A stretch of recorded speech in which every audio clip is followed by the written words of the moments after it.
Welcome to Belt to Loda, the officially unofficial podcast for the Expanse on Amazon Prime. I'm Jim. I'm Aaron. And today we're talking Season 6, Episode 5, Why We Fight. It's the penultimate episode, not just for the season, but for the show. And they had a lot of ground to cover. I feel like they were moving things, like knowing kind of roughly where this is going. I felt like they moved pieces appropriately close to the finish line, so I'm excited by that. And I thought this was just an excellent episode all around. How'd you feel about it? And not being a book reader, I remember my son and I watched this last night together for the first time, and we're both like, my God, how are they going to wrap this up in like an hour and 6 minutes of television? Because it is going to be a supersized episode, this next one. It's like an hour and 10 runtime. The average one has been, I think, between 43 and 48 this year. Because, you know, in my mind, the things that the strange dog shit, whatever. But the things they have to answer is what's the deal with the new proto-molecule ships? What is the fate of Marco and his free navy? And like, how are they going to like, and also the mystery of the ring gate. Like what is going on with the red fire that's dissolving ships? Like, to me, those are the three things that have to be resolved. And I just don't see how you divide like an hour and 6 minutes up and get satisfying and also have enough time to give like an emotional. I imagine it'll be like a 10-minute epilogue that's going to kind of at least 10-15-minute epilogue that kind of like puts to bed the major characters that we care about and give them fitting in, but not totally fitting tributes if any of them fall. What? No, not totally. We don't want to totally put them to bed, right? Because who knows what happens in the future. There's got to be further. There's got to be an opening for further adventures and things like that. So But yeah, this was an interesting episode that like, you know, when the Martians went through the ring gate and got their shit kicked in, I'm like, God damn, those proto-molecule ships. Turns out those aren't even that's like something that we had no idea what was going on. Those are what you're calling the proto-molecule ships. So those railguns were what was coming through. Really? Yeah, they were just being transported. So those aren't spaceships? Those were not spaceships, no. No, they were very pointy, and if you look at like Avasarala's schematics of those things or readouts, whatever, they look, if you flip them, they look pretty much just like what we saw coming through the gate. Boy, I guess I would have appreciated a little bit more of like things being tugged or, you know, like it's, okay, that's all right, fair enough. So there's no proto-molecule ship. So there's one less thing that has to be resolved. Well, there is one. There's some 6? No construction platform around Laconia, which I guess is a proto-molecule ship of some type, but yeah, or maybe it's a shipyard, you know, because they talked about you know, Marco.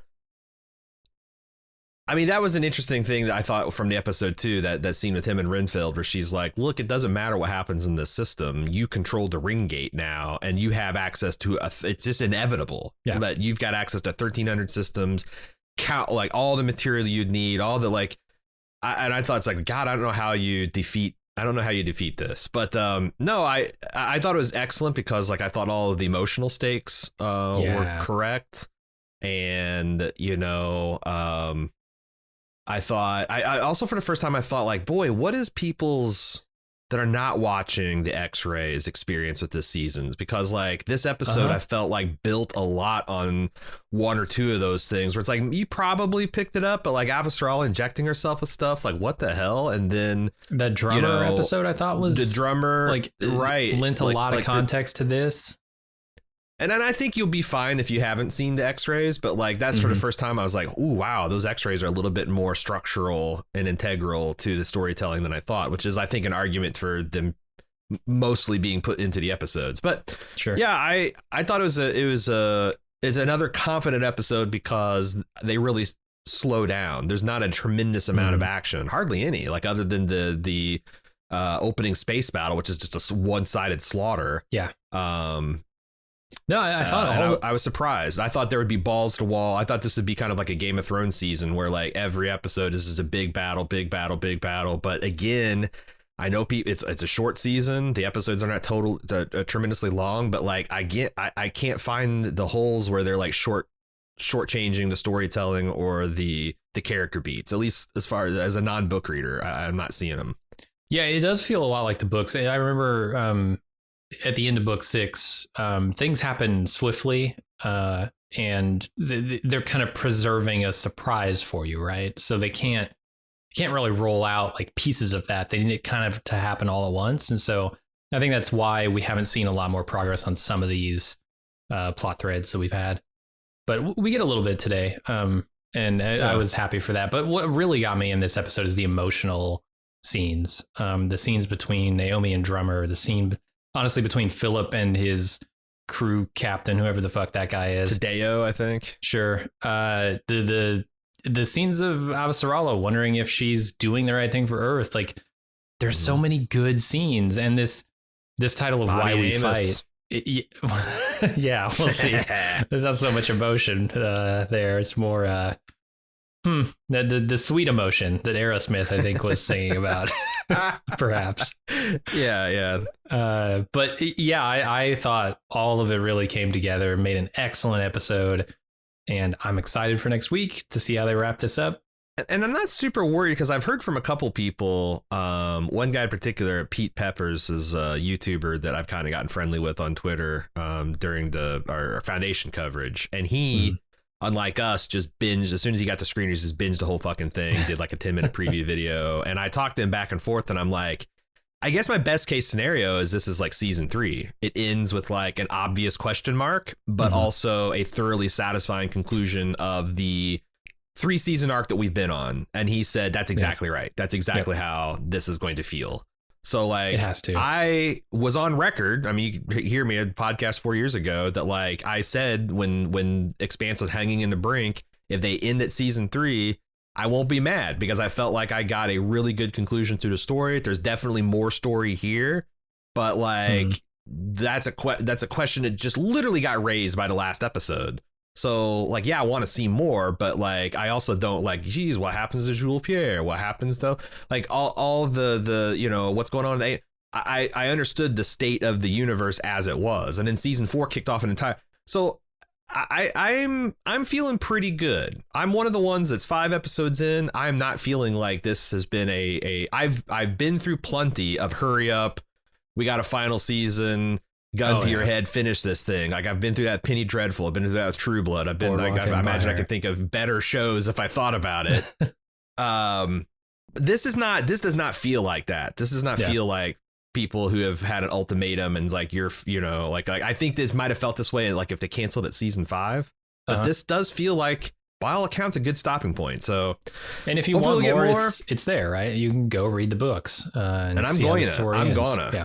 Unless they literally decide in the next 2 weeks that they're going to extend the Expanse or there's going to be a mini series or something picked up, like I'm, if it's going to be years and years until we're podcasting about this, I'm going to go ahead and read the books for sure. Because I want to know what the hell's going on in Laconia if it doesn't get wrapped up. So, all right, should we talk about anything else or get right into the episode? I think we should get into the episode. All right, we're back, and we rejoin the action as we have the last 4 weeks with the adventures of Kara the Explorer in the pet cemetery of strange dogs. This is chapter 5 of Kara. Everyone knew this was coming. Right? I know. I think everybody called it like episode 2. The only question was like, how fucking creepy is it going to be? And I gotta say, the thing is I didn't find this guy particularly creepy. No? He seemed to be fully Zan, her brother. Like, except for the glowing blue eyes and the mottled skin and the... I don't know. He looked more like a risen cat to me than just like a normal kid. But he's not bad seed. Like, he's not... There's nothing menacing. I mean, and I was also wondering like how much of that like mottled skin was just the fact that he's recently resurrected, but he wasn't like angry or evil or like he hugged a sister back. There are some infecting her with proto-molecule, perhaps. Who knows? Yeah, there's some uncomfortable. What was the kid that was Prax's daughter's friend, Mateo? Katoa. There's a little uncomfortable Katoa little moments and a little bit of like Joseph Miller when he was talking about what is the substrate, that kind of idea. Like Miller would talk about, I don't know how I know these things. I just know they're like in my head. Like now we've seen this manifest in like a 7-year-old boy. But I don't know. Is he a protomolecule being now? I think he's some kind of hybrid. Yeah. I would assume. Is this like the actual thing that Jules Pierre Meow was trying to accomplish? Is this the end goal because the strange dogs are some kind of bioengineer? Could be. Yeah, I don't know. It continues to be insane that like however many, what were they? They're probably in a year into the Laconia experiment. That there's all this wildlife that people just don't know that much about, and these kids are. I mean, this is a funny scene. Like, I like the fact that she used the gurney bed that's like supposed to, like GPS return to home to kind of like Just as a wheels them decoy. off. And Yeah. The other thing is, again, here's where like I wish I had something beside the 320i screener copy that we have, because there's a point where Zan looks up into the woods and says something like, "I have never seen that before," and then Kara gives him a hug and he hugs her back, and the camera kind of pans off in that general direction. And I was expecting to see like I remember in Bloodborne, there's this whole thing where like once you get a certain level of insight, you start seeing like these horrific beings that are like on the ceiling and are like, you know, dominating these areas that you couldn't see before because you've pierced through the veil. And I was kind of expecting to see like some kind of crazy proto-molecule vision, kind of like whenever they'd show Katoa looking at a person and he could see their glowing brain and their venous system and stuff like that. I was like, to see, but and they kept panning up and up and up, and it was just dark evergreen. If there was something sinister in there, I couldn't make it out in my screener copy. So yeah, me either. That's something I can't wait when we do the live watch this Thursday. I'm going to be like eyes totally peeled to see if there's something with the 4K copy. But yeah. Yeah, now she's just got to explain this to her parents. Good luck. Yeah, and what I guess now that this works, like, what is the Laconian High Command? What's Admiral Coarte? Like, these guys are pretty militarized, having undead super soldiers. That's like every Bond villain's dream, right? Oh yeah. You know, like I wonder if there's going to be military applications for this hybridization process. Will they get volunteers? Are they going to execute the guy that killed Zan and then bring him back with the strange dogs? I don't know. Lots of interesting questions. And like, again, like where the fuck does this go in 2 to 5 minutes more of plot? Yeah, that's the real question. I imagine it goes to the military. They get word of it. They get wind of it, and then we kind of don't know what they're going to do with it. I can't see us getting like, I don't know, maybe you could do it in a montage, right? You could do it in a montage of them like meeting Zan and, you know, taking samples and injecting their people and seeing how that goes. You could do it, but I doubt we get that far. All right, we'll move on to the next scene. Back in our solar system, Martian stealth ships under MCRN control assault the ring gate. You idiots. Where they get a brisk reception courtesy to 6 new massive protomolecule-inspired railguns affixed to the ring station, obliterating the entire fleet in a matter of seconds. Shocking how easily they were dispatched. I mean, yes, that is true. They were dispatched far more easily than they expected to be. But also, you idiots. Like, you said you didn't have the numbers. You said you didn't have the fleet. And you went ahead and did it with a fraction of your fleet. How does that make sense? How did you think you were going to win this? But well, the thing is I think they did win against the forces that they knew about. It was the railgun, the ring stabilized railguns that just completely took them by surprise. Mm-hmm. So I don't know. I don't know. And then they just put everybody else in a worse position. Yeah, but like, oh man, this in military engagement, when you're talking about like if I was a earthbound military leader in today, you know, and I'm planning an invasion of some country, I don't, and part of my war plans isn't, what if the Independence Day aliens come during the invasion and side with the opposition? Mm-hmm. Like, this is kind of like, you know, Rumsfeld, I grew up in the era of him droning on about the unknown unknowns and the known unknowns. Like, this is like the most unknown that you can possibly imagine. So like I think they actually achieved complete tactical surprise, completely obliterated the defenses that they had outside the gate, and were in a good shape to just kick in Medina Station's ass. And they didn't know about the super protomolecule railguns. So It's like one of those things. It's like it was a flawlessly executed raid that failed because of information that they had no way of knowing. And it's tough to tell.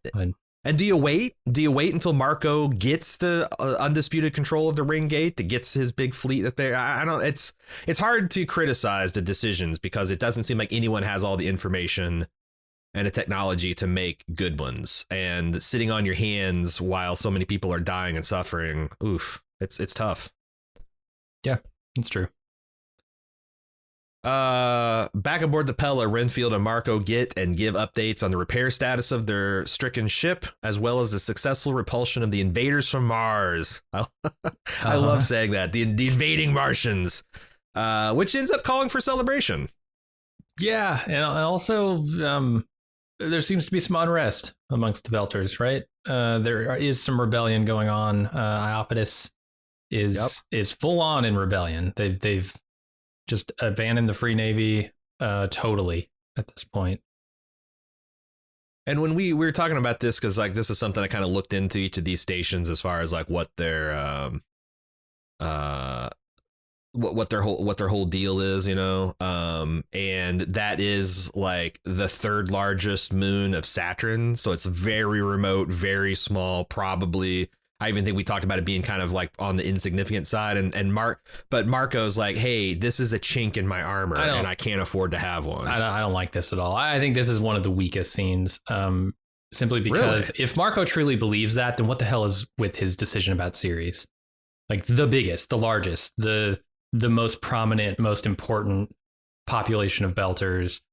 If you think that one station could cause a cascade, how about that being Ceres Station when you abandon and betray them? I guess the difference is like breaking up with the person versus being dumped. You know, like the Ceres was all part of the plan. This Iapetus stuff is not all part of the plan. The way that any of this stuff is all part of Marco's plan, right? Is like because the improvisation and moving the goalposts and all that stuff. You know, now that I see his plan, it's actually quite brilliant. Like his plan was to last long enough to get these railguns installed. Once he did, he has got into like whatever happens in the solar system, he will win the war. Long term, like Belters will rule the world unless the Laconians end up doing it first. But you know what I mean? Like it's like not a bad play. Like, and you gotta, you know, if you look at it from a horrific calculus of you gotta break a few eggs to make an omelet, it makes a lot of sense because if he can just keep the inners pinned down for a matter of months till he gets enough titanium out there and gets enough of the thing, then they're safe. There's nothing that the inners can do to them. It's a great plan, but his sentiment here of like one station could, you know, bring this whole thing down or start a chain reaction that does. And I guess I just fundamentally disagree that betraying the Belters on Ceres Station isn't that one station. Well, and that's and I guess the thing that makes a lot of sense what you're saying is like, why is Renfield the one to have to remind him of his own damn plan? Like, you know, he's bitching and moaning about Iapetus because maybe it's a blow to his ego. I think I actually used a dumping terminology, but I think it might just be like this is concrete evidence that there is massive unrest because of Drummer. This is like an ego driven thing. So it's like, and she has to bring him back to like, look, this is our plan. Who gives a fuck? You're going to be the master of 1,300 worlds. You have all the resources. You can build, you know, like she took out one unarmed depot. You're going to have 1,300 systems to pillage and build shipyards and like, you know, it just shows what a baby he is, you know, that like he can't even keep the eye on the prize when his plan is working flawlessly. And she has to be the one that's gonna like, hey, you know what? This is a victory. We should celebrate it. You know, we need to get the bad taste of defeats out of our mouth. And what better way to do it than to wash it out with, what was they end up drinking? The finest earth rum. You know, I forget exactly what it is. The spirits, the brandies, whatever. They're breaking out the good stuff. Yeah, and I do love when we see them kind of partying. You see everybody celebrating and drinking, and Filip's walking through the halls of the Pella. He's kind of like not even, you know, it doesn't faze him at all. Because he could have access to this rum anytime he wants, right? As Marco's son, he could bust open a crate of this stuff and just party himself all night long. But he got his fill of that on series, I think. And this is for sure. Yeah, this is a direct reaction to like, I'm going to be the guy who's serious and clocking in on time, and while everybody else is 3 sheets to the wind, you know? Yeah, I just like the privilege that it shows with him strolling down the halls, not engaging with this stuff. Because he was able to do that before as Marco's son. Yeah. So next scene, we have the Joint Military Command of the UN and MCR in forces meeting to discuss contingency plans now that Marco has an iron grip on the ring station. Surprisingly, the admirals and generals looked over their whole tool kit, considered every option, and decided that all-out desperation attack is the only thing they can do. Yeah, they got this tool bag full of hammers, and all they see is nails, baby. Avasarala, not so sure. The true surprising thing here is that Bobby is not on the Rossi anymore. She's back with Avasarala advising her again or whatever. That was shocking to me, but it also makes a lot of sense. That was a one kind of time detachment, I guess. Although, apparently, I wonder. I mean, everybody was hoping, right, that Bobby would join the crew permanently. And I don't know that that's going to happen. We'll see. We'll see what happens next episode. I wonder, because I wonder, like, how much does Avasarala need Bobby versus how much does Bobby need to be cut loose and do what she does best? So the other thing I wonder is, like, how is the Rocinante going to be a central figure in this war to come? Because it's just one Martian corvette. It can't, like, hold its own against Marco's Navy. So, like, what? Yeah, like, is he going to 180 no scope his way to ring gate victory? Like, I think that thing works once, maybe. Mildly interesting. All of that. All of it. I do like the stuff after she dismisses, the rest of her advisors, and Bobby and her are left alone in the room. She's talking about it. Have I gone soft? She's questioning whether the decisions she's made have been sort of ones she would have made in the past that kept her safe. And I think the answer is no, but I think that's for good reason. She's breaking patterns here, right? And there's a clear path forward for the solar system, which I like, especially at the end of this episode with the handshake. Like that is the moment that says to me the future is going to be different, and we could almost kind of leave the series there to some degree, and I would be totally happy, because fundamentally the thing that caused all the problems at the beginning is the divisions between Earth, Mars, and the Belt. And if you can patch those over finally, you have some grand resolution here, and I'm happy to see that. And there's still threats out there that need to be dealt with, and we will deal with those next episode, I'm sure.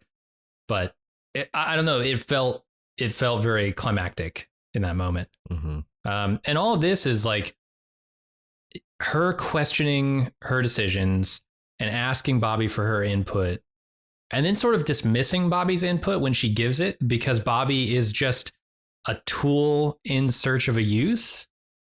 Do you think she was dismissive, or it's more kind of like, I've heard what you said and it's inflammatory and I need to think about it? I think it's that, and it does spur her to action, I think, but it's coincidental too, right? Like Drummer showing up out of nowhere is just like an opportunity that she can use to actually fight back. And I think her version of fighting back is Bobby was saying throwing a punch. Her version of fighting back is putting out a hand in a handshake, right?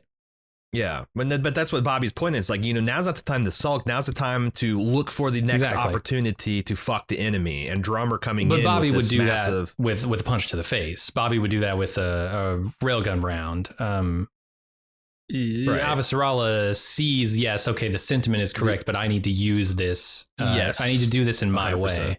Yeah.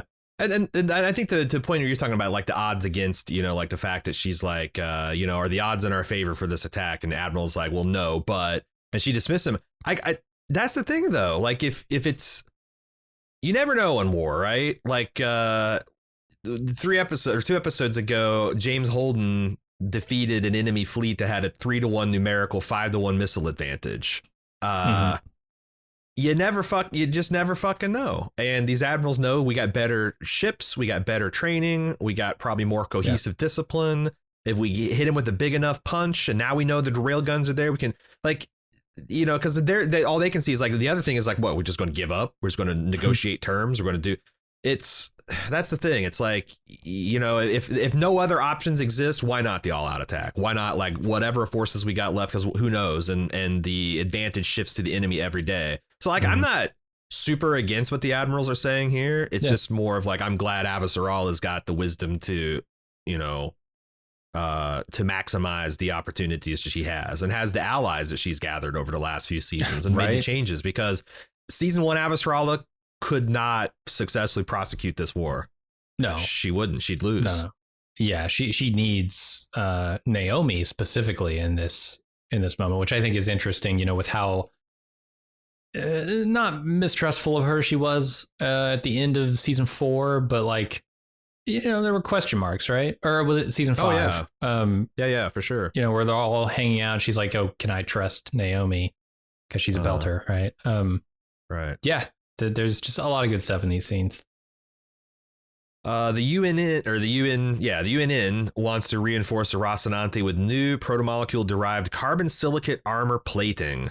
Shades of the blade of armor you always heard them going on and on about in Deep Space Nine. Sure. Which Peaches has mixed feelings about. Then, as predicted by some of our listeners in the feedback episode, Dr. Okoye lends a critical assist in Naomi's research into the Ringgate disappearances. Mm-hmm. What do you think about what Claire is saying here about her father and being all the things that are happening here, kind of making it seem as if he was right? Man, because it's something we just talked about in the feedback episode, right? The fact that can Jules Pierre be correct when he's also the fault of all this happening? Right. Like, what if instead of clandestine, they said, "Look, we've got this new thing. We're going to give a sample to the best scientists in the Belt and the Mars and the Earth, and we're going to work at this like a joint Manhattan project." Does any of this happen? And then you go back to like, there's this tons of. I felt like honestly, I don't know. I feel like people are going to accuse us of pre-watching because I felt like a goddamn genius. Like all of the stuff that was like laid out by like Drummer and like, the whole like, this has been 100 years of oppression. You guys could have stopped and changed it and we'd been having a totally different conversation. And why is it now going to be different? It's tough because it's like that old saying. It's like, if things were different, then they'd be different, but they're not. So they are. But I can understand why she personally has misgivings because this is probably her darkest fear. Oh God, what if my dad was right? Mm-hmm. What if my dad, Space Hitler, Space Mengele, what if he was right to do all the crazy fucking research and that end up, it'd almost be like if you were like the niece or the daughter of one of those Nazi scientists and it turns out some of that crazy fucking research actually solved COVID, as a direct result. Sure. Like, does that make that shit right? Does that mean that you don't have to be wrong to be an amoral asshole is what I would say. Methods are sometimes just as important as the means. So yeah, I don't know. I still think Jules Pierre is an asshole and probably did a lot of terrible things that didn't need to happen. And didn't need to. And certainly, like I said, the thing is like what makes him a unique asshole is he unilaterally took it upon himself to do all these things with shadow governments from all the major factions. That's what makes it especially egregious. Like this wasn't something that the whole human race through some kind of lever of democracy decided jointly. This is just something that like the rich and powerful decided that they had to do and decided they wanted to test it on people without their knowledge and shit like that is the horrifying stuff. I'm all for researching anything we find out there, right? Like, yeah, let's research it all. Let's understand it. Let's make it useful for us, but let's do it in a way that doesn't get a ton of people hurt or killed in the process. Yep. There's also the Specter of Amos going AWOL, I think is like, that's the first thing I thought when I heard that he's off the ship and hasn't told when I'm like, Jesus, Amos might just be gone, because he was really pissed. Yeah, after that scene with Holden, where he I don't know, he felt betrayed by Holden for sure. We did. There was some speculation, maybe informed speculation, from some listeners last episode about Dr. Okoye giving the assist to Naomi. We said that made a lot of sense, but we were like, well, is she actually through the ring gate? Turns out she is. She's in a Europa lab, and she's able to confirm and firm up a lot of these predictions and analysis that she's done. And it turns out that, yeah, like there's a certain threshold of energy to mass ratio that a ship can trigger that brings on a disappearance or makes the disappearances more likely to some pattern here. I like this better, I think, than it happened in the book. Because correct me if I'm wrong. That's what said partially informed speculation. Did Dr. Okoye actually lend this assist in the book? I don't think so. I don't remember that happening. Okay. I remember it was more Naomi figured this out herself, but it makes a little bit more sense that it would take like a research scientist to understand the patterns that we're seeing here. But especially this research scientist that had this experience with these red gate energy beings, entities that Holden's talking about. Yeah. And it's also, I thought it was nice that it's kind of like the theme of nostalgia of this season.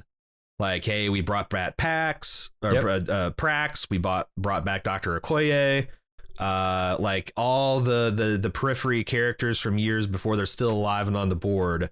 We're going to bring them in for a little COVID era webcam, tight being shot so they can get a line or two in. I liked it. So I'm glad that it felt like more of like our whole team from all 6 seasons is coming together, like the Super Friends or the Avengers, and assembling. Yeah, I half expected when we heard that Amos wasn't, coming out or back on the ship or whatever immediately, that he was like off sending a tight beam to Eric or something on Luna station, Luna base. It would be cool to see. I gotta say, it would be very cool to see Eric somehow. And like if you get a tight beam from here. What do you, and then the final of this, they also speculate that like, are these entities trying to get out? Mm-hmm. I guess if I'm predicting a season 3 type resolution, that there's going to be an after credit scene of like one of the ring gates collapsing and some red energy pouring out and fucking something up. I don't know. Because that's what it feels like. That's like the proto molecule was the antagonist, and then it turned out it's just a fancy screwdriver. Mm-hmm. It would make sense for a real antagonist, an extra human antagonist, to show up to kind of kick off the hostilities for the next trilogy. Sure. Because otherwise it's just going to be splinter factions of Earth Belt and Mars again, and it feels like that's not quite the expansion that I'm used to for these big trilogy jumps. But anyway, at the end of the scene, Drummer and her fleet arrive on Sirius Station, towing massive amounts of food and supplies, and are greeted by heroes, or as heroes by most, but not all. Yeah, the UNN. Oh God.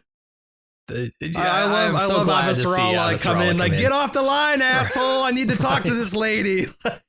I'm so glad she does that. I was tearing my hair out when there was this blockade of their supplies. Because you can see Drummer like the thermometer bulb just rising and rising. She's like, you know what? I'm going to fucking turn this shit around. Or fight my way through. Yeah.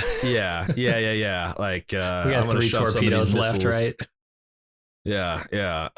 This guy, demanding the quarantine and boredom and do all this and that and just following orders. And it's while the Belters are actively starving. Yeah.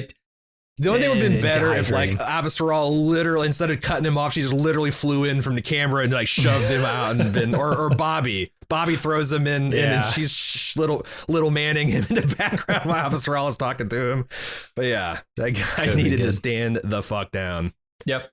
And you can see that Avasarala starts off trying to finesse her, and Drummer is like a street cat that does not want to be pet. Like she's not buying like, oh, Fred Johnson spoke well of you. Well, he spoke well of you too, but like we didn't agree on a lot. Like she's just like every compliment and pet that she's trying to be given, she's not having it. And says, matter of fact, I came to help the belt, not you. And pointing out quite correctly, like we spent a lot of time talking about in the feedback episode, this is a result of a century of Belter oppression. If not Marco, someone would have done it eventually. And directly years of Avasarala being who she is, right? Like She made it worse. She made things worse. Yeah. As she says later, like Drummer probably knows her as the person who hangs belters on the wall in 1G and tortures them. Mm-hmm. So like, yeah, Drummer can't know if she's changed. I think we, having followed her for 6 seasons now, do feel like she has changed, but boy, her reputation precedes her.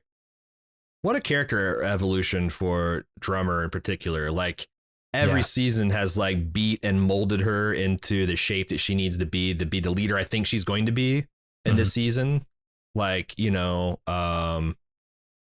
she's the ultimate evolution of like the Fred and Dawes, the Fred Johnsons and Anderson Dawes of the world. She's the synthesis of the Clay Sashfords of the world. She's the synthesis of all that stuff. And it's really exciting to see. And she's also Holden-esque because she sees it happening to herself and she doesn't want it. Yeah, like she's like, I don't want to be the prime minister of the fucking belt. I don't even want to be the supreme dictator. I don't want to. I just want to help other belt, and I don't want. But eventually, when you move up the hierarchy of helping enough people, you're going to get into politics no matter what. Even if it's the politics of a small organization. Sure. But it probably feels bad. Really feel for her in later scenes, in the scene with her and Naomi, where she's just stuck, man. Like she's already given so much to this cause of helping other belters that to turn back now would make all of that pointless, make it all worth nothing. And she doesn't. I don't know. It's tough. We'll talk about it more when we get there. But that's a really excellent scene. I feel for her. Back on board the Pella, Filip is doing his best to ignore the rum and brandy and bourbon flowing freely aboard the Pella to clock in on time for his latest repair shift. Finds out his partner, Tadeo, is missing. Turns out he's in the brig for breaking radio silence, trying to contact his brother on Ceres, who he's been worried sick about. Yeah. Not too much to talk about here that I haven't already talked about. The payoff is coming in the next scene of this. Yeah. I thought it's interesting because like this practice of like breaking out the good stuff to celebrate big victories is an ancient naval tradition. Like going back to, since they were sailing, like, rum, sodomy, and the lash, 16th, 17th, 18th century sailing traditions. Like, you've got you essentially keep the sailors drunk as much as you can. Because number one, it sterilizes the water that they're drinking. Number two, it makes the severe deprivation and shitty nature of living on a wooden boat in the void of this ocean bearable. And I got a kick out of, even without thinking about using the expression 3 sheets to wind, which is describe the condition of a ship where all the sailors are drunk. They've lost control. The sails are blowing. They're not tied down properly. And I got it as a sailing kind of fanatic myself. I got a kick out of that. Drummer consults the physician on Ceres, who tells him that Josip's new baby arm is fucked. Is going to have to be replaced. She also receives an unwelcome phone call from one Naomi Nagata. Strong Scary Movie 2 Chris Elliott vibes in this scene. I'm not liking it. The strong hand. Yeah. My germs and I was thinking Deadpool. His little regrown. It's it makes a lot of sense, right? Like if you're going to regrow an arm from like stem cells or whatever, it's probably going to look like a fetal little thing. But I don't know. It's interesting because like, we know Drummer regrew her spine and she's talking like it was less painful for her. So something, because the gel was too weak or whatever, it's just not taken and it's growing back in a way that's going to be useless and painful. So they're gonna have to root it out. And I guess it's one of those things where it's like you try it once and if it doesn't take, then you got to do the prosthetic. So apparently, you're going to have Robo Josip. Yeah, I don't know that we see them again. Doesn't seem like it. It felt like goodbye, and we'll get to that. So Avasarala gets the good news about Prax's new protomolecule-derived superfood. Then Holden briefs her on the sudden risk of the Ringgate travel, which leads her to making a big ask of him and the crew of the Rocinante. What do you think about these meds that she's taken? Are you still? It does seem like it's space meth. Yeah. She's just like it's just go cranked on juice. Like speed. she doesn't like. I thought it was a health issue she was having brought on by distress, and it does seem it's like possible still. She could be lying to everyone about what it is, but yeah, I will say that like if there's an episode 6 Avasarala just hanging like Alex Kumal style from her grav boots in UNN1 because her heart's exploded from too much meth because her all of her vital conditions are in the red and she's pushing it harder. That's a pretty Expanse way because it'll bring into question all the things Drummer worried about. Well, sure, maybe I can trust you, but sure. What about the next guy's coming right now, and I don't know. I feel so. If you haven't seen the X-ray episode, there's an X-ray episode about Avasarala where she's consulting with the doctor, talking about starting a new medication. And it was in the context of her looking at one of her iPads and seeing that her like multiple body conditions were in the red zone, blood pressure and heart rate and different like cortisone levels and stuff. And we were thinking that like she's suffering from a serious medical condition. It does seem like because that was in the context of her wanting to take a nap and being interrupted and, realizing that she doesn't have time. And I think she's just never sleeping and taking space meth. To stay up. Certainly sleep deprived. Whether there's more to it, who knows? We'll see. But it does seem like that the one happy ending is Earth is probably going to be okay. It's still super fucked and not going to be a pleasant place to live, but people aren't going to starve by the billions. And not as many people will starve. And it's going to have applications for the Belters too, because Ganymede was super fucked as well. So yeah.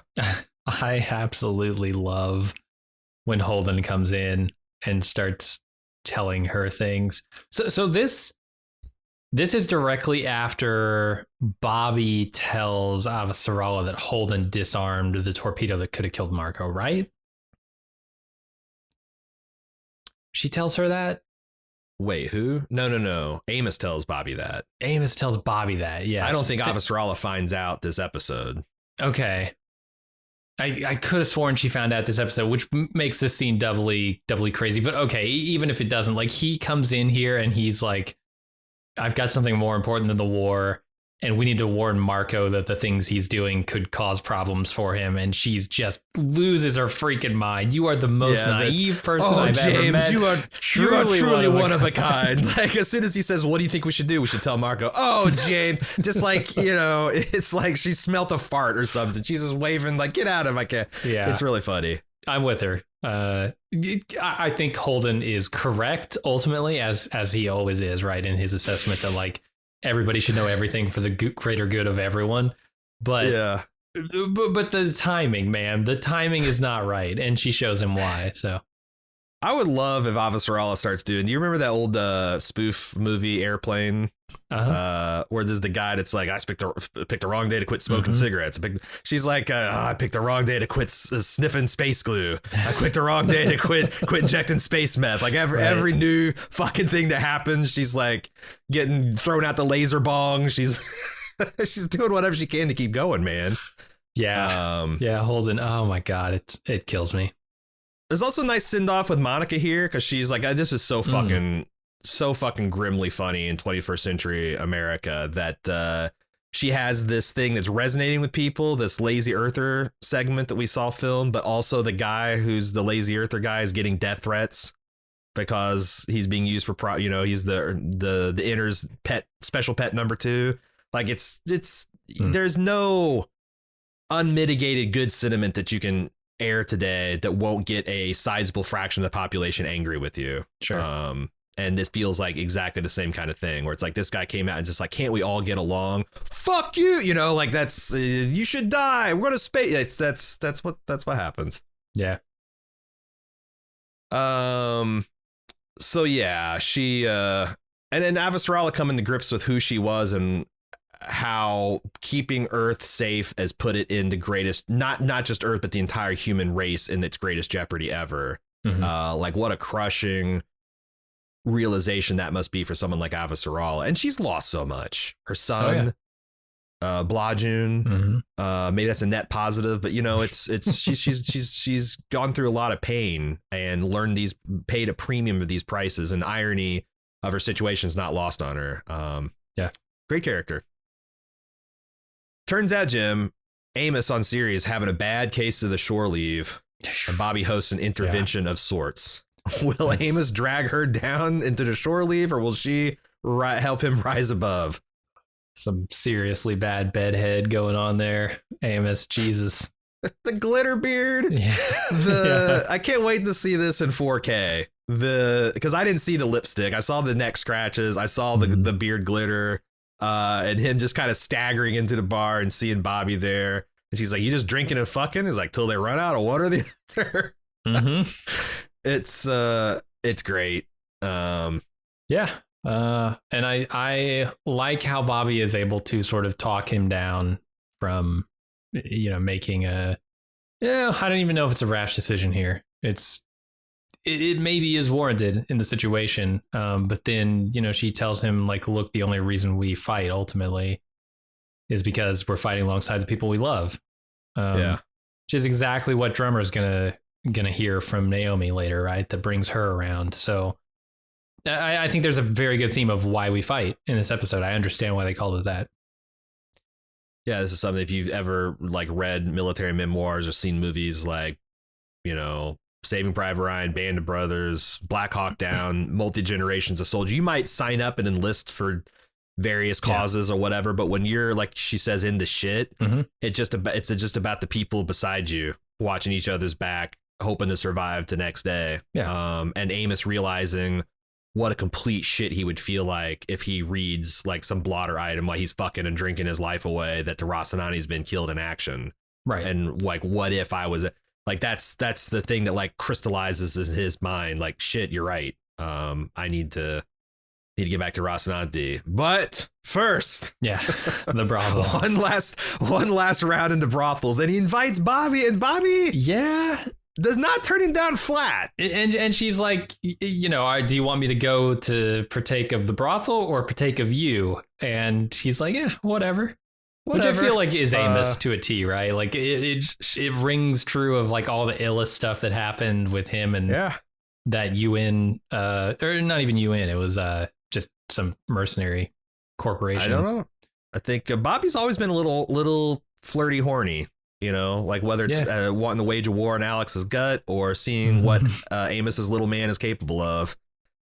I wonder if they're going to they'll hint to whether this actually happened or not, because it's Schrodinger's bang session. Like the look on Bobby's face as they cut is like perfect, kind of like, well, no, but then again, I hope they do. It's all I've been shipping this shit since season 2. So especially if they're not going to crew up together, I think there's even less incentive for them to not. I think they do crew up. I actually think that's one of the resolutions is that this is the final season. Like, what the fuck is she going to hold Avasarala's clipboard for another episode, or is she going to get back and be a goddamn gunnery sergeant? Yeah. I don't know. They certainly haven't set her up to take over Avasarala's position. She's still looking for a fight, mostly. All right, we're back with an emotional scene. Michio informs Drummer that neither she nor Yosip will be rejoining her in the war effort, choosing to remain behind on Ceres under the oppressive boot of the Inners. Macho Peru, and probably your final scene, breaks Drummer's heart. This is what you book readers have been waiting for, I can only assume. This is what the big moment the Macho Peru is going to do. Just break Drummer's heart into all 4 chambers. There's a piece that they can give to Yosip and Naomi, and Macho keeps one for herself. No, of course not. They aren't the same character in the book and the show. I like this scene. It's a sad scene, but it's the best way for this to work out, right? Like, absolutely, you can't have a dude with a baby arm, not pulling his weight, with a cyber stump, especially when he. It's not like, oh, he can't pull his weight, right? Because I think Drummer would be willing to forgive him working a little slowly. It's that it's the same thing with like Holden and Naomi, where it's not that Holden doesn't think Naomi can live with him killing Filip. It's that he can't live with it. Joseph can't live with being dead weight on this ship, or even his own, even if he's not complete dead weight, his own perception that he's doing less than he should be. And then Michio can't leave him behind. Like, I don't know, man. There's finality to this when you realize that Drummer's entire family is gone now, which I didn't realize. When I watched this the first time, and I hadn't seen the scene with Naomi and her yet, and then I realized, oh shit, yeah, I guess her entire family is gone at this point. It really makes this scene hit a lot harder on the second watch. I continue to be so glad that I did a complete series rewatch. Because I started ticking off because you first meet Drummer in season 5, and she's asleep in this big puppy pile of belters. Yeah. And there's 6 people in one bed, and these are the people she's going to tick off that have died. And every one of them, oh, right, they left Oksana that left because of and then, this guy, got spaced by Marco. And then she's alone. The whole, the Polyam Belter fam is done for. And it's a blow. And we'll it doesn't show more of that. It doesn't really show on Drummer, right? That's the thing. Drummer is so composed at all times. She's numb.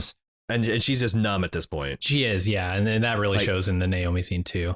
Like Ashford, she's had so many Fred, even all of her friends, lovers, and mentors have been gone or taken from, except for Naomi, which they've had, clearly a troubled, a complicated past.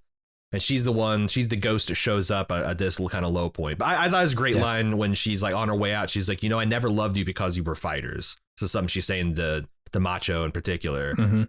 I loved you because you were builders and I wanted to build something with you. And instead, everything's been destroyed. And goddamn, Carrigie. Renfield once again soothes Marco like the baby he is, burping him and putting a pacifier in his mouth before laying him down in his crib for a nap. I'll recategorize this scene for our listeners. Rosenfeld. I almost couldn't remember her name because you keep calling her Renfield.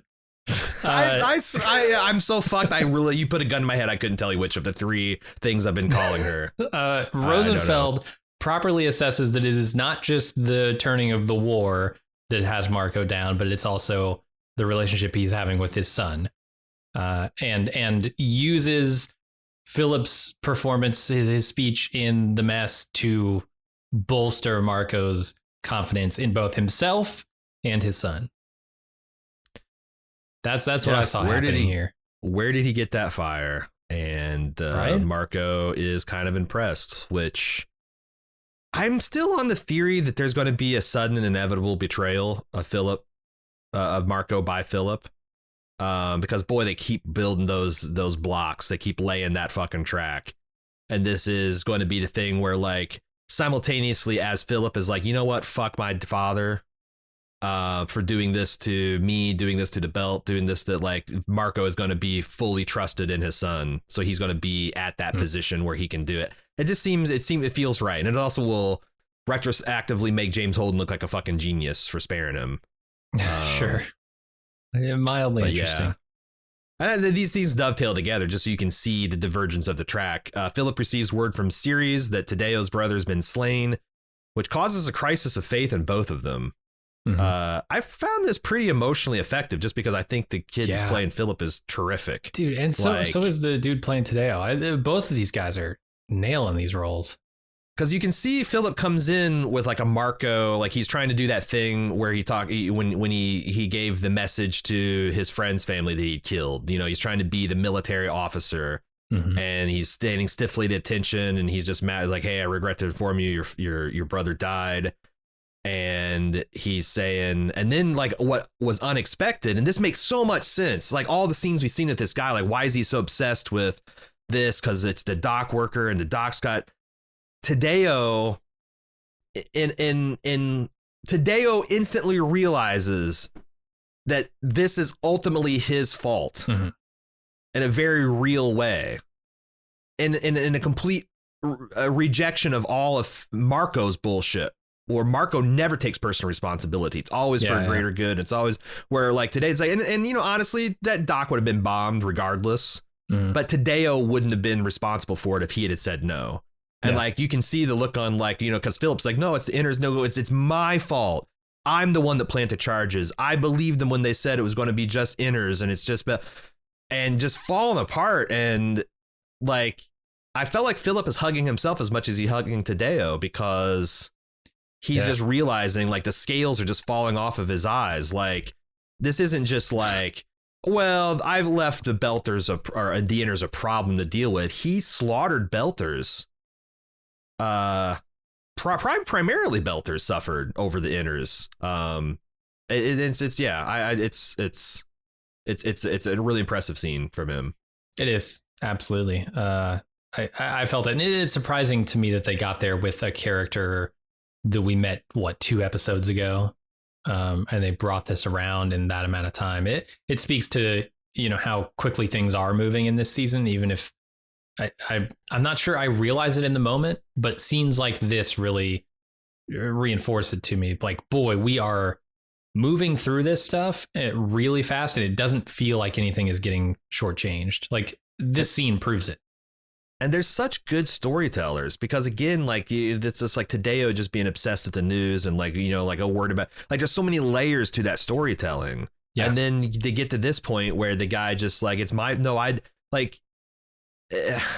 I just think of other lesser shows we've seen where they would have done this in one episode. Mm-hmm. And like just having a foresight to put little little building blocks an episode or two in advance, so it hits for not just the viewer, but you can, like, the best storytelling is when the characters and the viewers are synchronized emotionally and have a crushing realization at the exact same time. And I feel like The Expanse does that really well, of aligning the viewer with the emotion of the scene and the inevitability of what's happening, so you feel the same kind of despair and catharsis or whatever you're supposed to. Like, they're just really good at it, especially so economically. That's the thing too, is all these scenes are pulling double duty, right? It's not just they're establishing this new character and setting up the stakes for when we find out that he killed his brother, but that's also having direct effects on Filip, and larger effects on Filip, honestly. Like, he's the main character in these scenes, but these scenes are like, every little layer is adding to both stories for both of these guys. And I really appreciate just how streamlined the storytelling is in this final season.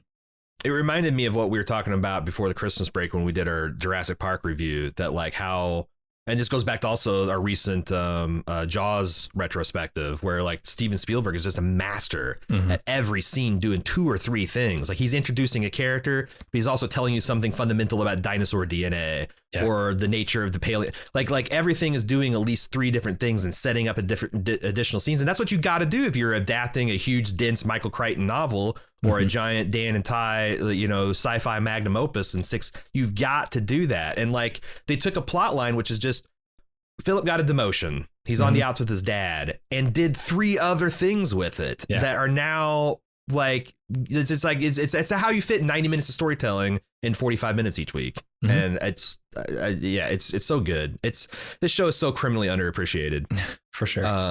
By its own community, it feels like. I feel like so many people have just like gotten butthurt about the end, and like they're not nearly as excited. There's this massive pall cast over the season because of it, and it's just a damn shame. It's a damn shame.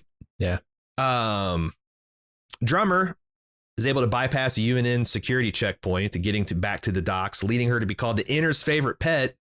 Then, as she's stewing over that, Naomi drops by her ship, the Tynan, unannounced.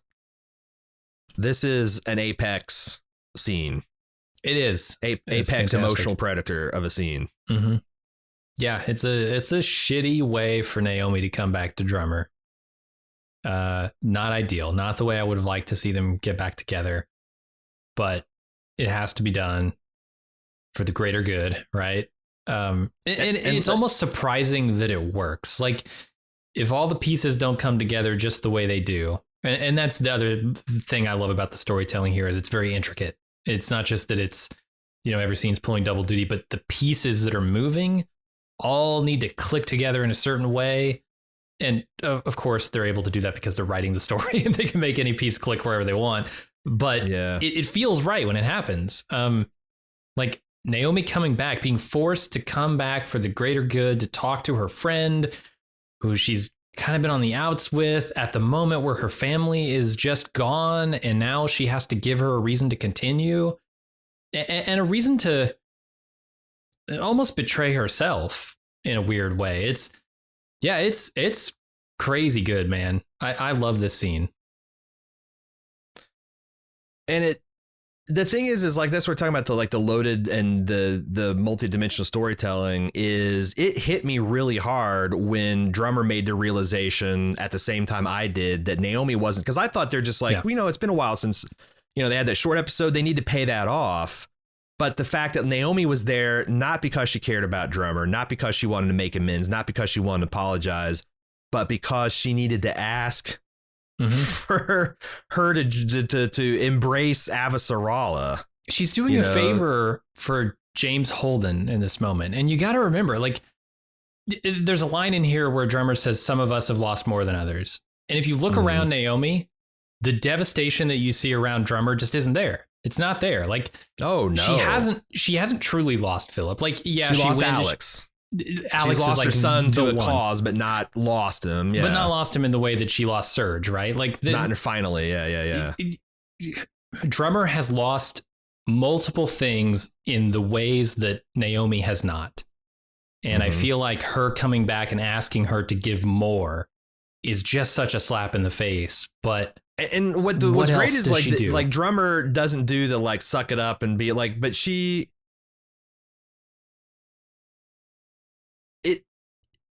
what I think makes it work, because you said like, because like when they turn the corner on that and Naomi's like hat in hand her, I'm like, is this? But like what works is they allow Drummer to comment on how unfair and shitty it is. Like when she just like, fuck you. It's like very much like, where and also the fact that Drummer is insistent, but also like completely open and honest. Like when Drummer's like, there's got to be another way. And Naomi's like, well, then show me the way and I'll help you. We'll join your side if you've got the solution. And Drummer realizes there is no solution. There is no place in the universe that she wants to be in. Well, so it's like, except what's the lesser of the two evils situation? At her family's side and Naomi's right, fighting like Bobby says, fighting for the people you love in those moments, right? And Naomi says it here. And it turns out that the only person that Drummer loves at this point is Naomi. She's got to fight alongside Naomi, right? If she doesn't do this, Naomi could be next. It's like she's lost everything, and yet she still has this one thing that she can rally behind, and she knows Naomi's right. But man, it's another huge ask of her to continue down this road after she's lost so much. And she does it because she gets it. She understands. But man, that's a hard choice to make. It's great because it also works just like visually and thematically, because like the door opens and Naomi's there. She's uninvited. She's invading Drummer's personal space. You can tell Drummer like kind of retreats into a reserve of politeness and like, oh, come on. And then when she invited him to ship, I'm like, oh my God, what is her crew going to think? Because like a big sticking point for the last two seasons are, do you love us as much as you love Naomi Nagata? And then I realized that she's walking like, these are all strangers. Yeah, the Drummer's family's already gone. There's no damage that can be done. And then like it keeps escalating. Like, Drummer tells her to leave the ship and Naomi can't because she's got to do her mission. And she clears the bridge. It's like, oh, fuck. Like it's going to be, it's just the way they do. Like I noticed this last season too, where there's things where like Naomi or a Drummer is talking to Oksana through an airlock. There's a physical barrier because they're not being honest and not talking about the things. And then when they finally, leveled, the airlock opens and Drummer steps into it. They do so many things with like this ship being her inner sanctum and like in her personal space, her emotional space, and Naomi, penetrating it deeper and deeper. It's starting to sound sexy, but like she's trespassing because she needs to, she has to, she's causing her friend pain. She's like, yeah, it's great. It's really great. And like, I really felt for Drummer, like resisting the, Naomi's embrace, but also giving into it because that's inevitable too. Man, what a great scene. Yeah, I didn't expect this many emotional scenes in the penultimate episode of a war science fiction series. Avasarala and Drummer have a real Roosevelt and Stalin meet at Yalta moment in the center of Sirius Station, where the old adversaries try to find common ground and common cause in the war against the Free Navy. And, you know, I'm not a big fan of or a big student of history, but one thing I know is after World War II, the U.S. and USSR were fast friends, never betrayals, never mistrust. That joining together to beat a common evil foe just was forged an alliance that lasted to down to this day. Down to this day. Sure. That sounds right to me. Yeah, how about her call sign, Burnt Angel? What was it? Burnt Angel, I think is what they call her. I don't have subtitles, so not sure, but for Avasarala or yeah. I thought she was Archangel. Archangel? It sounded like Burnt Angel to me. And maybe they switched it up. Maybe she's, changed her feelings on the Belters and she's changed her call sign with it. I don't know what it means, but I thought it was interesting. She's looking great throughout this whole episode and always when has Avasarala not looked great, but her style has really changed over the last.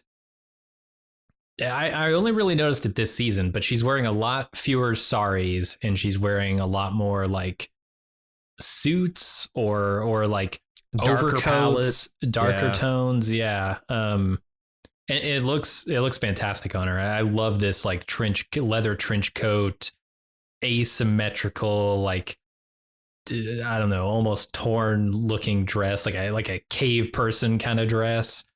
I also thought it was interesting that like Drummer's the one that's always talking about wearing a collar, but like Avasarala is actually wearing a collar throughout this episode. Sure. I thought there was an interesting symbolism of like who's really in control here. Yeah.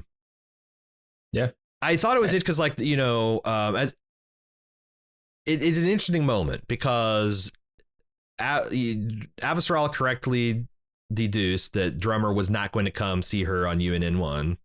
She's going to have to go and put herself at personal. I mean, we saw the Marines land and secure this area and they were wearing battle suits and had a battalion of soldiers behind them. Right. Yeah. And now Avasarala is going in here with like 3 or 4 security guards. It's a great scene because like all this stuff, I made a joke about the Soviet Union and the United States because like this is the exact same thing we were talking about last. Like, OK, so we're friends now. But once Marco's defeated and the ring gate's secure and everyone's going about their business and everything goes back to normal, then how long is going to be till it's fuck belters? And even if for the rest of Madame Avasarala's rule of Earth, she's eventually going to die. And like, are the people, but like, how long is it going to take to get back to fuck belters?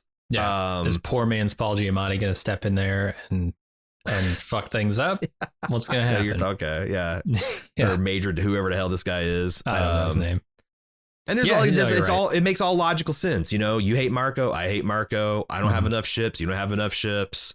The quicker we end this thing, the less death and destruction on both sides. Like, yes, we have been responsible for centuries of oppression, but there's a billion people dead on my planet that have paid for that price.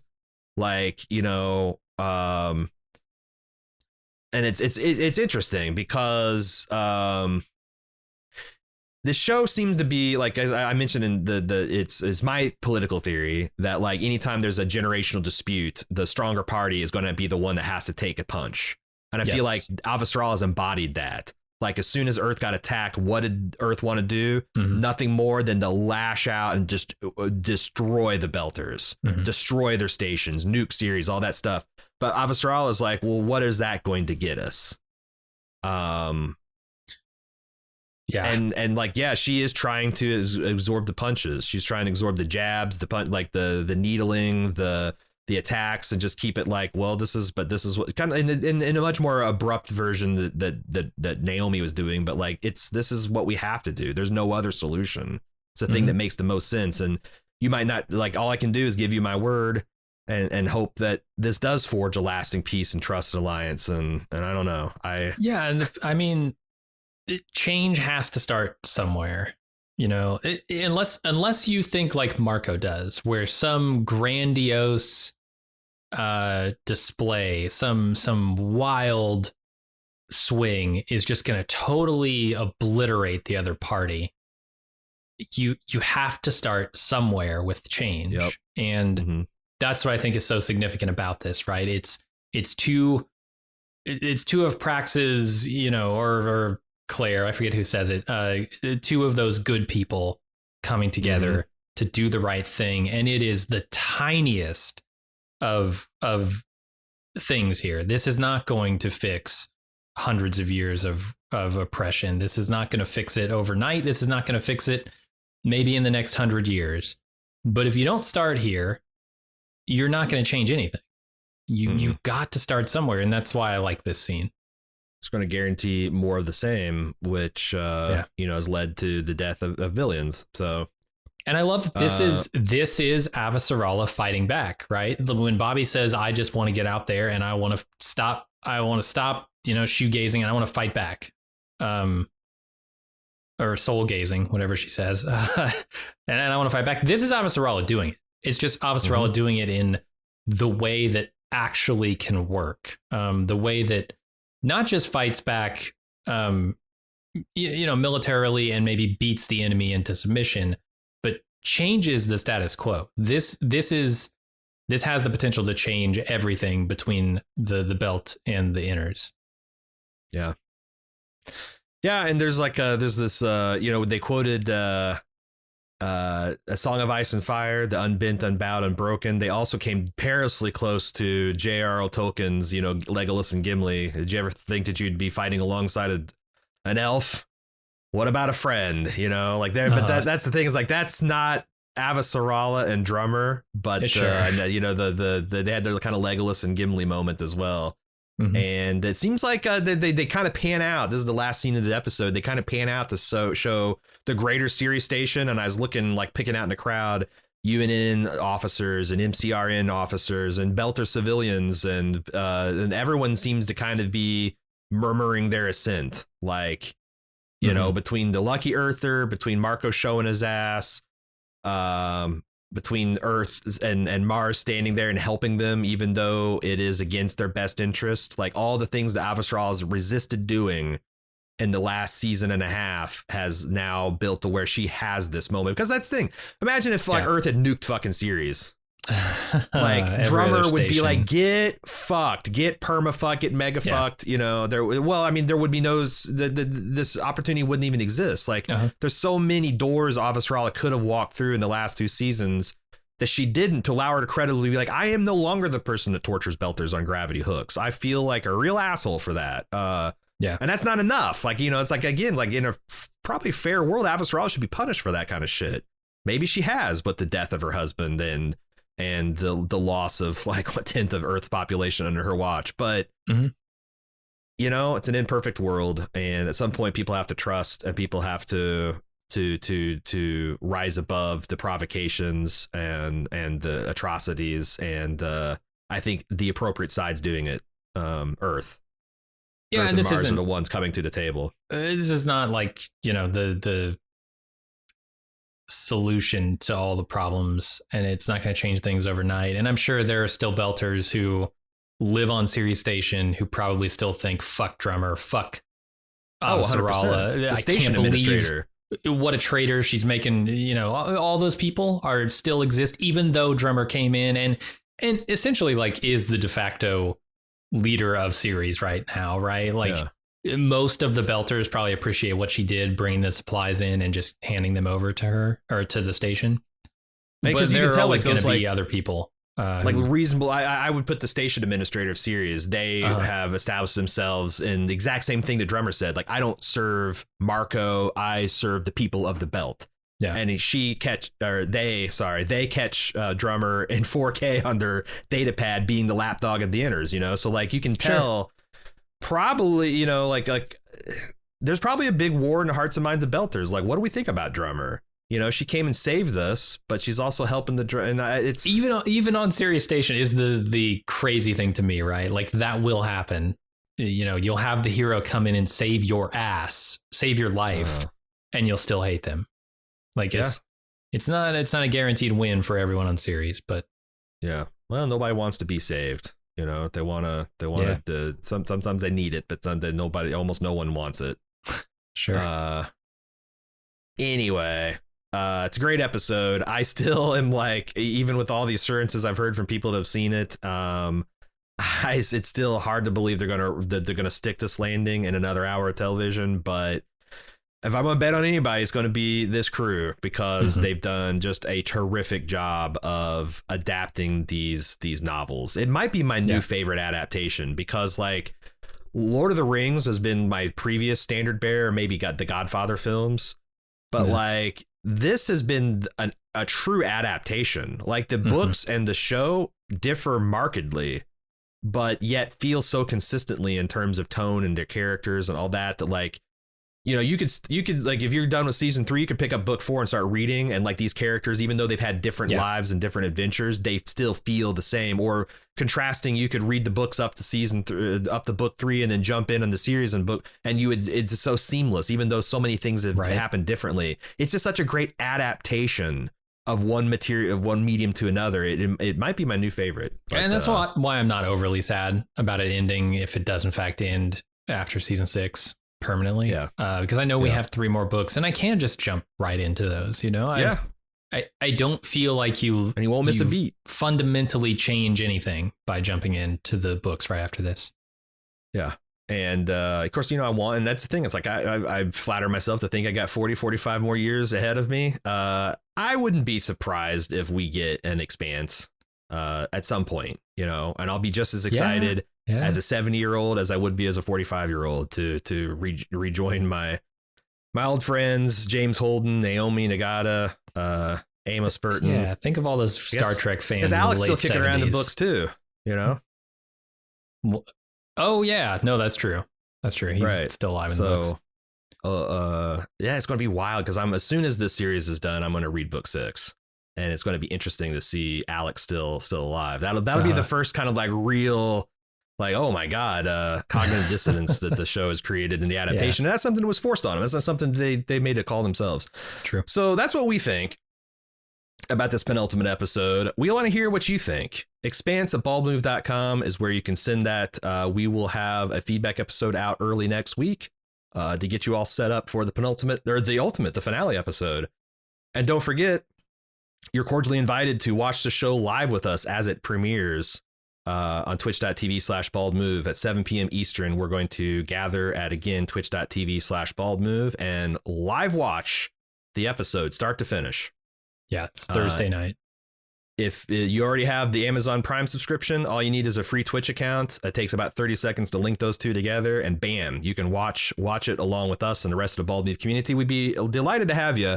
But either way, the podcast for this episode will be out immediately it's at the exact same time. You can enjoy that, and then we'll have a final feedback episode and wrap up, and then that'll be the end of the Expanse for now. We'll see if the Expanse expands once more. But I'm so nervous, excited for this next episode. I had to put my son in a straitjacket. Like we wrestled. He was like, he's like, Chromecast the next one. I'm like, I can't. I've got a job. I don't care. And I had to physically, I had to put him in one of those Martian prison cells that have the isolation thing in it, because that's how much he wanted to see it. And I'm right there with him. Just a couple more days for all of us. We'll see you around. Until then, I'm Aaron. And I'm Jim. Later.